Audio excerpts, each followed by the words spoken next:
Hello everyone, ఇలాంటి videos ముందుగా కావాలి అనుకుంటే వెంటనే మా ఛానల్ని సబ్స్క్రైబ్ చేసుకోండి. అప్కమింగ్ రివ్యూలోకి వెళ్ళిపోదాం. ఎపిసోడ్ స్టార్ట్ అవ్వగానే అప్పుకి పోలీస్ ట్రైనింగ్ నుండి లెటర్ వస్తుంది. కళ్యాణ్ చాలా సంతోషంగా అప్పుకి చూపిస్తూ, అప్పు ఇక నువ్వు పోలీస్ అయిపోయినట్టే, ట్రైనింగ్కి వెళ్ళాలి, ఈరోజే వెళ్ళాలి, లెటర్ మనకి లేటుగా వచ్చింది అని అంటారు. కూచి ఒక్కదాన్న ఎలా వెళ్ళను అని అంటుంది అప్పు. చూడప్పు, నువ్విప్పుడు పోలీసు అయిపోయినట్టే, ఇక భయం ఉండకూడదు, వెళ్ళు త్వరగా బట్టలన్నీ సర్దుకో అని అంటారు. అప్పు లోపలికెళ్ళి బట్టలు సర్దుకునేలోపు కళ్యాణ్కి కావ్య ఫోన్ చేస్తుంది.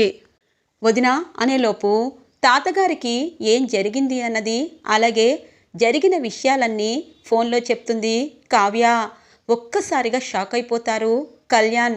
అప్పుకి ఈ విషయం చెప్తే ఖచ్చితంగా ట్రైనింగ్కి వెళ్ళదు అని చెప్పి పాపం బాధపడుతూనే, అప్పు నువ్వు ట్రైనింగ్కి వెళ్ళు, నాకు చిన్న పని ఉంది, అలాగే నీకు ట్రైన్ టికెట్ అలాగే ఇక్కడి నుండి క్యాబ్ బుక్ చేశాను అని అంటారు. అదేంటి కూచి నువ్వు లేకుండా అనగానే, చూడు అర్జెంటుగా ఒక పని ఉంది, వెళ్ళాలి అని అంటారు. సరే నువ్వు ఇప్పుడు పాటలు రాస్తున్నావని అత్తయ్యకి తెలిస్తే సంతోషపడతారు, నేను కూడా పోలీస్ ట్రైనింగ్కి వెళ్తున్నానంటే ఇంకా సంతోషపడతారు, ఈ విషయం మీ అమ్మా నాన్నకి చెప్పు అని అంటుంది. సరే చెప్తాను, నువ్వు జాగ్రత్తగా వెళ్ళు అని చెప్పి తాతగారి విషయం చెప్పకుండా ఇక హాస్పిటల్కి బయలుదేరుతారు కళ్యాణ్. ఇక హాస్పిటల్లో అందరూ ఇక చూస్తూ ఉంటారు కళ్యాణ్ వైపు. రాజ్ దగ్గరికి వస్తారు. అనయ్య తాతయ్యకి ఏమైంది అని చెప్పి ఎమోషనల్ అవుతారు. ఇక అందరూ కళ్యాణ్ వైపు చూస్తూ, చూడు తాతగారికి ఏదైనా జరిగింది అని చెప్పి అది అవ్వాలని కోరుకునేది ఇదిగో ఇక్కడున్న ఈ ఇద్దరే అని అంటుంది స్వప్న అని అంటుంది రుద్రాని. ఆపు కళ్యాణ్, ఆస్తి పంచమని ఇదిగో మీ అమ్మగారు పదే పోరు పెట్టడంతో తాతగారు గుండె ముక్కలయ్యింది, అందుకే ఆ స్ట్రోక్ వచ్చింది, తాతగారి పరిస్థితి చాలా సీరియస్గా ఉంది అని అంటుంది స్వప్న. ఇక నాయనమ్మ దగ్గరికి వస్తారు. నాయనమ్మ నిజంగా తాతయ్యకి ఇలా జరుగుతుందని అస్సలు అనుకోలేదు అనగానే, చూడండి ఇంతమంది మనవళ్ళు మనవరాళ్ళు అందరూ కలిసికట్టుగా ఉండాలనుకుంటున్నా నా బావ గురించి ఎవ్వరూ ఆలోచించలేదు, ఏది ఏమైనా పెద్దవారు ఆస్తులు కావాలి కానీ వాళ్ళ బాగోగులు ఎవరికి అవసరం లేదని అర్థమైంది అని అంటారు అమ్మమ్మగారు. అమ్మమ్మ అలా అనద్దు, తాతగారికి ఏమీ కాదు అని అంటుంది కావ్య. ఇంతలో డాక్టర్ నర్స్ వస్తారు. చూడండి పేషెంట్కి చాలా సీరియస్గా ఉంది, కానీ 24 గంటల తర్వాత ఏదైనా చెప్తాము, ఇప్పుడు మీరందరూ ఈ హాస్పిటల్లో ఉంటే హాస్పిటల్లో చాలామంది పేషెంట్లు ఇబ్బంది పడతారు, అందుకే ఒకరు ఇద్దరు మాత్రమే ఉండాలి, అందరూ ఇంటికి వెళ్ళాలి అని అంటారు డాక్టర్. ఇక రుద్రాని, అమ్మయ్య ఎప్పుడెప్పుడు ఈ హాస్పిటల్ నుండి వెళ్ళిపోవాలా అనుకుంటున్నాను, ఈ ధాన్యలక్ష్మి నాతో సీరియస్గా ముఖం చూసి వెళ్ళిపోయింది, తనకు నేను ఇంకా కిర్రెక్కించాలి అని చెప్పి, ధాన్యలక్ష్మి నీ బాధ ఇక్కడికి ఎవరి అర్థం కాదు, ఇంటికి వెళ్ళిపోదాం పదా అని చెప్పి అంటూ ఉంటుంది రుద్రాని. ఇక కావ్య, అమ్మమ్మగారు మీరు స్వప్నక్క అందరూ వెళ్ళండి అని అంటుంది.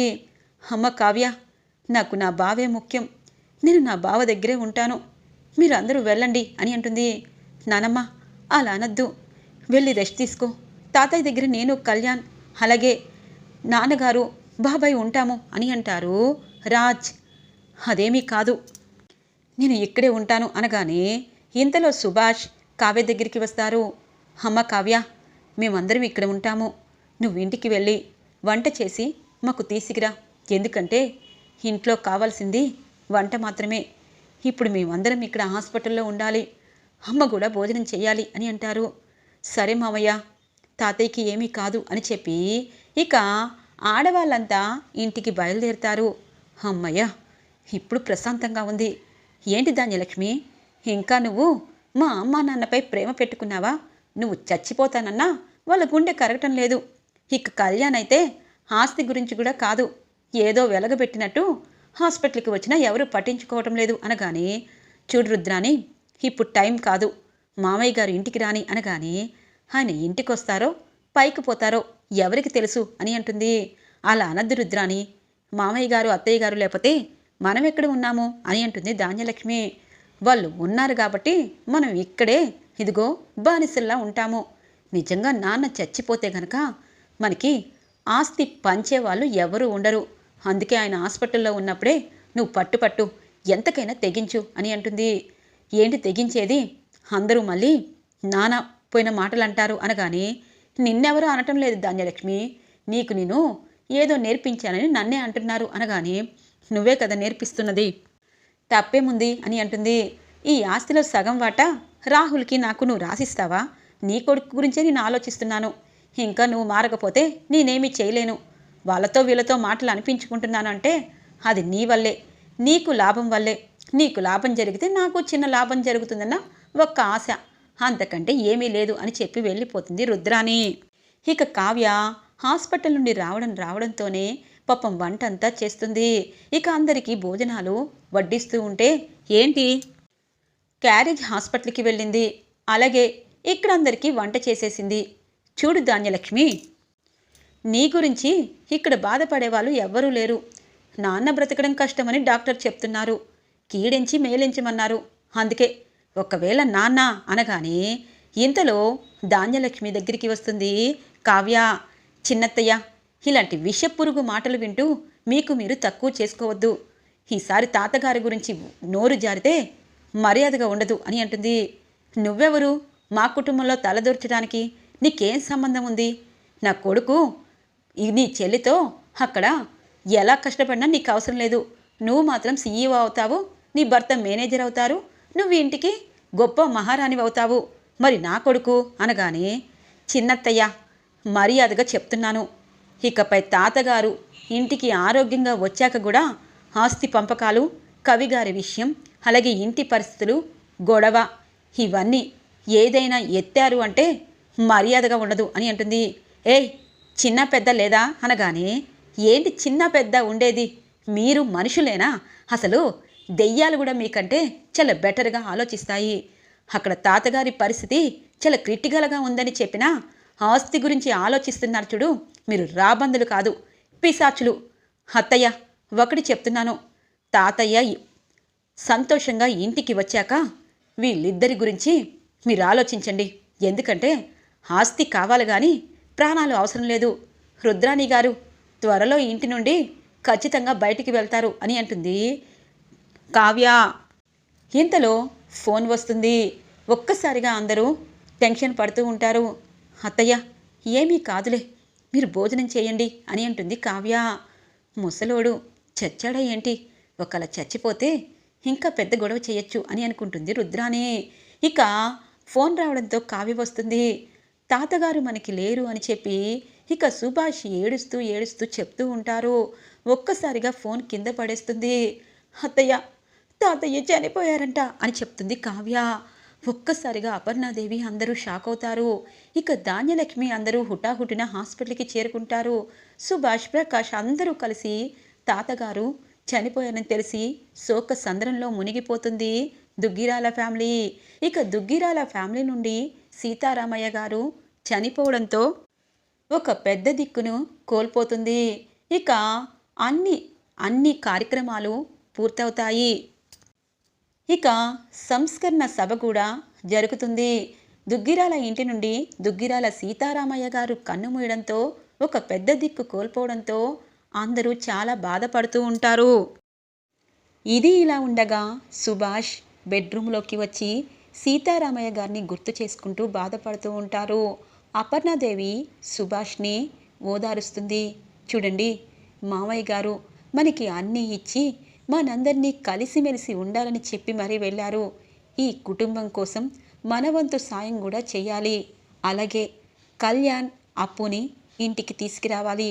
అప్పుడే ధాన్యలక్ష్మి కూడా ప్రశాంతంగా ఉంటుంది అనగానే, అందరూ చెప్పినా వినని కళ్యాణ్ ఇంటికి ఎలా వస్తారు అనగానే, చెప్పే విధంగా చెప్పాలి. మనం ఇలా బాధపడుతూ ఉంటే మామయ్య గారి ఆత్మ కూడా ప్రశాంతంగా ఉండదు. అలాగే అత్తయ్య కూడా బాధపడతారు. అత్తయ్య గారిని మామయ్య గారు మరిపించేటట్టు తనకి అన్ని విధాలుగా పెద్ద కోడలు పెద్ద కొడుకుగా మనం చూసుకోవాలి. తన బాగోగులు మనం చూసుకోవాలి. మీరే బాధపడితే అత్తయ్య ఏమైపోతారు అని అంటారు అపర్ణాదేవి. అపర్ణ, నాన్నగారు ఎన్నో విలువలు, ఎంతో మంచితనం, స్వరాజ్ గ్రూప్ ఆఫ్ ఇండస్ట్రీ పెట్టి మాకు ఎన్నో చేసి వెళ్ళారు. కానీ తను వెళ్తున్నప్పుడు బాధతోనే వెళ్ళారు అనగానే, అందుకే తన ఆత్మశాంతి కలగాలంటే మనందరం కలిసికట్టుగా ఉండాలి. అదే నేను చెప్పేది అని అంటారు అపర్ణాదేవి. ఇది ఇలా ఉండగా ప్రకాశం బాధపడుతూ ఉంటారు. ఇక ధాన్యలక్ష్మి అలా చూస్తూ ఉంటుంది. నీ వల్లే మా నాన్న చనిపోయాడు. ఎన్నో ఎన్నో రోజుల నుండి అందరూ కలిసికట్టుగా ఉండాలని మాకు చెప్పేవాడు అనగానే, నేనేం చేశాను? నా కొడుకు గురించి ఆలోచించాను. మామయ్య గారు చనిపోతారని నేను అనుకున్నానా? నాకు గిల్టీగా ఉంది. కానీ నా కొడుకు ఎంత బాధపడుతున్నాడో మీకు తెలుసు కదా.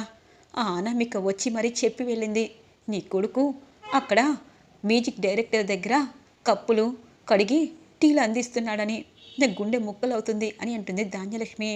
చూడు ధాన్యం, నీ గుండె ముక్కలవుతుందని నువ్వు చెప్పడం కాదు, అప్పుని కోడలుగా చేసుకోకుండా ఇప్పుడు ఇంటిల్లు పదని బాధపెట్టి మా నాన్నగారు చనిపోవడానికి కారణమయ్యావు. నిన్ను ఎప్పటికీ క్షమించను అని చెప్పి పాపం బాధపడుతూ ఉంటారు ప్రకాశం. ఇది ఇలా ఉండగా రుద్రాని రాహుల్ మాట్లాడుకుంటూ ఉంటారు. మమ్మీ, తాతయ్య చనిపోయాడు, కానీ ఈ ఇంట్లో మొత్తం కావ్యపత్రమే నడిపేటట్టు చేసిపోయాడు. ఇప్పుడు మనం ఏం చేయలేము. తాతయ్య ఉన్నా ఏదో ఒకటి చేసేవాళ్ళం అనగానే, ముసలోడు బ్రతుకున్నా చచ్చినా ఒకటేలా ఉంది. కానీ రాజ్ కావ్యని ద్వేషిస్తూనే ఉన్నాడు. ఆ ద్వేషానికి మనం ఆద్యం పొయ్యాలి అనగానే, చూసావా మమ్మీ, ఆ కావ్య ఇంటి నుండి బయటికి గెంటేసినా లోపలికి వచ్చి మరి రాజ్కి వార్నింగ్ ఇస్తుంది అనగానే, ఇదే మనకి కావాల్సింది రాహుల్. ఇప్పుడు నీకు మంచి అవకాశం వచ్చింది. రాజ్ని తాగుబోతుని చెయ్యి. అప్పుడు ఖచ్చితంగా అపర్ణ, మా అన్నయ్య వీళ్ళందరూ కావ్య వల్లే తాగుతున్నాడని తెలుసుకొని కావ్య ఇంటికి రావడంతో రాజ్ ఇలా మారిపోయాడని తెలుసుకొని వాళ్ళే తన పుట్టింట్లో దిగబెట్టేస్తారు. అప్పుడు తాగుడికి బానిసైన రాజ్ ఏమీ చూసుకోలేడు. మా అమ్మ మా నాన్నని తలుచుకుంటూ అలాగే ఆ గదిలో శిథిలావస్థకి చేరిపోతుంది. కావ్య పుట్టింటికి చేరుతుంది. ఇక మా వదిన మా అన్నయ్య ఇంట్లో అందరూ కలిసికట్టుగా ఉండాలని అనుకుంటున్నారు కదా, ఆ కళ చెదిరిపోతుంది. ఇక ధాన్యలక్ష్మి ఆస్తి అని చెప్పి వెంపర్లాడుతూ అలాగే ఉండిపోతుంది. నువ్వు ముందు రాజ్ ఒంటరిగా ఉండడం చూసి తన్ని తాగుడికి బానిస చెయ్యి అని అంటుంది. సరే మమ్మీ, అదంతా నేను చూసుకుంటాను. కానీ ఆ కావ్య ఇంటి నుండి మరోసారి బయటికి వెళ్ళేటట్టు నువ్వే ప్లాన్ చేయాలి అనగానే, ప్లాన్ ప్రకారమే నీకు చెప్తున్నాను. ఇప్పుడు సీఈఓగా రాజ్ ఒక తాగుపోతూ అయితే ఖచ్చితంగా కావ్య చూసుకోవాలి. కానీ కావ్య ఇంటిలో బాధ్యతలు చేపట్టాలని మా వదిన అనుకుంది. కొడుకు తాగుబోతూ అవడానికి కారణం కావ్య అని తెలుసుకుంటే మా వదిన కావ్యని క్షమించదు. ముందు వెళ్ళు, ఎవరూ చూడకుండా గమనించుకొని వెళ్ళు అని అంటుంది రుద్రాని. ఇక రాహుల్ రాజ్ దగ్గరికి వస్తారు. రాజ్, బాధపడుతున్నావా? నిజం చెప్పాలంటే తాతయ్య మనందరినీ వదిలేసి వెళ్ళిపోయారు. కానీ మనందరినీ వదిలేసి వెళ్ళిపోయినా తాతగారు మాత్రం ఆ కావ్య వల్లే చనిపోయారనిపిస్తుంది. కానీ తాతగారు వెళ్తూ కావ్యకి అన్ని బాధ్యతలు అప్పగించి వెళ్ళినట్టున్నారు అనగానే రాజ్ తన వైపు చూస్తారు. రాజ్, నీ బాధ నాకు అర్థమైంది. నిన్ను కనీసం ఈ ఇంటి వారసుడిగా గుర్తించినా కావ్యకే అన్ని పట్టపగ్గాలు తాతగారు ఇవ్వడం ఏంటి? కానీ తాతగారిది తప్పు కాదు, ఆ కావ్యదే తప్పు. నీ భార్య గురించి ఇలా చెప్తున్నానని నువ్వేమీ అనుకోవద్దు. ఆ స్వప్న చూసావా, మా మమ్మీకి నాకు కనీసం వాల్యూ ఇవ్వటం లేదు.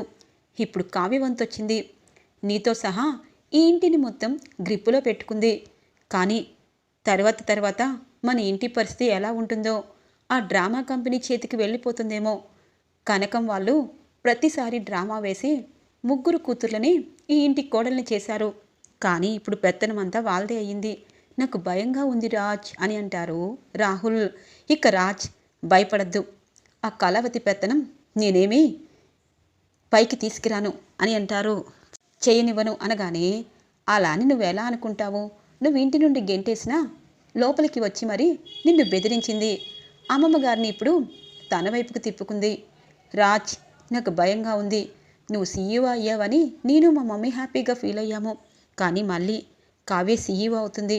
ఇప్పుడు ఆఫీస్ పగ్గాలు, ఇంటి పగ్గాలు, అలాగే అపర్ణత్త, ధాన్యలక్ష్మి అత్త వీళ్ళందరినీ గ్రిప్పులో పెట్టుకుంటే నువ్వు మాత్రం చూడు, అత్త నిన్ను కోడలు ఉన్నా నువ్వు బయటికి వెళ్ళిపోమంది, అలాగే నిన్ను గెంటేస్తారేమో అనగానే, రాహుల్ అలా జరగదు, నువ్వు కంగారు పడద్దు అనగానే, నాకు బాధగా ఉంది. తాతయ్య చనిపోయినప్పటి నుండి ఇదిగో ఈ మందు తాగితే ప్రశాంతంగా ఉంది, అందుకే డ్రింక్ చేస్తున్నాను. నువ్వు కూడా డ్రింక్ చేయి, ఇదిగో అన్ని బాధలు మర్చిపో. కానీ రేపటి నుండి నువ్వు ఆఫీస్కి వెళ్ళి నీ పనులు నువ్వు చేసుకో అని అంటారు. వద్దు రాహుల్, నాకు అలవాటు అనగానే, అలవాటు అనేది ఎవరికి ఉండదు రాజ్, కానీ ఒక్కొక్క సమస్య అనేది మన మెదడికి తొలిచి వేసినప్పుడు ఇలాంటివి చేయాలి, ముందు తాగు అని చెప్పి డ్రింక్ని ఇక రాజ్కి ఇస్తారు. రాజ్ మొత్తం అంతా గుర్తు చేసుకొని తాతగారు చనిపోయిన బాధలో ఇక డ్రింక్ చేస్తూ ఉంటారు. ఒక్కసారిగా కావ్య వస్తుంది. ఇక కావ్యని చూడగానే రాహుల్ గబగబా బయటికి వెళ్ళబోతూ ఉంటే, ఆగు రాహుల్ అని అంటుంది. కావ్య గారు నేను వస్తాను అనగానే, ఆగు అని అంటుంది. ఇంతలో స్వప్న వస్తుంది. ఏంటి, రాహుల్ నాతో మాట్లాడాడు, తన్ని ఆగమంటున్నావేంటి, నువ్వు వెళ్ళి రాహుల్ అనగానే, మీరేంటి డ్రింక్ చేస్తున్నారు, తాతగారు పోయారని బాధలోనా, లేకపోతే ఈ రాహుల్కున్న అలవాట్లు మీరు ఆ అలవాట్లని మీరు సొంతం చేసుకోవాలనా అని అంటుంది. కావ్య, షటప్, నా గురించి నువ్వు ఎక్కువగా ఆలోచించద్దు, నీ పని నువ్వు చెయ్యి అని అంటారు. ఇక తాగుతున్న గ్లాసుని బయటికి విసిరి కొడుతుంది. కళావతి అనగానే, చెయ్యి నాకు కూడా లెగుస్తుంది, ఎందుకంటే భర్త తప్పు చేస్తే మాటలు మాట్లాడినప్పుడు ఆడాలి, కొట్టేటప్పుడు కూడా కొట్టాలి. రాహుల్, ఇప్పుడు చెప్తున్నాను, నువ్వు మీ అమ్మ కలిసి ఈ ఇంటిని నాశనం చేయాలనుకుంటున్నారేమో. స్వప్న, ఒకటి మాత్రం నిజం, నువ్వు ఇంట్లో ఉంటే ఉండు, లేకపోతే రుద్రాని రాహుల్తో సహా ఇంటి నుండి గెంటేస్తాను. నా భర్తకి ఏ అలవాటు లేకపోయినా అలవాట్లన్నీ చేసి వీళ్ళు ఏదో సాధిద్దామో అనుకుంటున్నారు, కానీ ఇంటి నుండి కనీసం చిన్న ప్లేస్ కూడా ఉండదని అర్థం కావటం లేదు అని చెప్పి అంటుంది. అవును, నేనెందుకు వెళ్తానే కావ్య, నేను ఈ ఇంట్లోనే ఉంటాను, కావాలంటే మా అత్తని మా రాహుల్ని గెంటేసే. అయినా రాజ్, నీకు బుద్ధి లేదా, రాహుల్ తాగుపోతూ తిరుగుపోతూ అందరికీ తెలుసు, నీకు కూడా అది అలవాటు చేస్తున్నాడు. తాతయ్య ఇంట్లో అందరూ కలిసిమెలిసి ఉండాలని చెప్తూ చెప్తూ చనిపోయారు, కానీ నువ్వు మందుకు బానిసయ్యావు అని చెప్పి అంటుంది స్వప్న. ఇంతలో అపర్ణాదేవి, ప్రకాశం వస్తూ ఉంటారు. చూసారా, అత్తయ్యకు కూడా హార్ట్ స్ట్రోక్ అనేది 2 సార్లు వచ్చింది. ఇలాంటి మీ తాగుడు చూసారంటే ఇప్పుడే ఆవిడ గుండె ముక్కలవుతుంది. ఇప్పటికైనా ఇలాంటి వారు చెప్పింది వినకుండా బుద్ధిగా సీఈఓగా వర్క్ చేసుకోండి, అదే మీకు మంచిది. ఇప్పుడే చెప్తున్నాను, కళ్యాణ్ అప్పుని కూడా ఇంటికి నేనే తీసుకొస్తాను, అలాగే చిన్నత్తయ్య కూడా ప్రశాంతంగా ఉండేటట్టు చేస్తాను. మీరు ఆఫీస్ వర్క్ చేసుకోండి చాలు, ఇంట్లో చాలా సమస్యలు ఉన్నాయి. అమ్మమ్మ గారు ఎంతో బాధపడుతున్నారు, తాతగారు ఆత్మశాంతి కలగాలి. ఇలా తాగుతూ నా మీద కక్షతో ఇలా ఉండడం మీకు ఎంతవరకు కరెక్టో నాకు తెలీదు. ఈ విషయం మామయ్య గారు అత్తయ్య గారు తెలియకముందే అక్కడన్నీ క్లీన్ చేయండి అని చెప్పి డోర్ ముందుకు వేసి, అత్తయ్య మామయ్య అనగానే, ఏమైందమ్మా అని అంటారు. ఏమీ లేదు, మీ అబ్బాయికి తాతగారు గుర్తొచ్చారంట, అందుకే తాతయ్య మనతోనే ఉన్నారని చెప్పాను. రెండత్తయ్య, అందరికీ భోజనం వడ్డిస్తాను అని చెప్పి రాజువైపు కోపంగా చూస్తూ అక్కడి నుండి సుభాష్ ప్రకాష్ని తీసుకొని వెళ్ళిపోతుంది కావ్య. ఈరోజు ఎపిసోడ్లో ఇంట్రెస్టింగ్గా ఎండ్ అవుతుంది ఫ్రెండ్స్. రాబోయే ఎపిసోడ్స్ కోసం మా ఛానల్ని సబ్స్క్రైబ్ చేసుకోండి. Thanks for watching friends.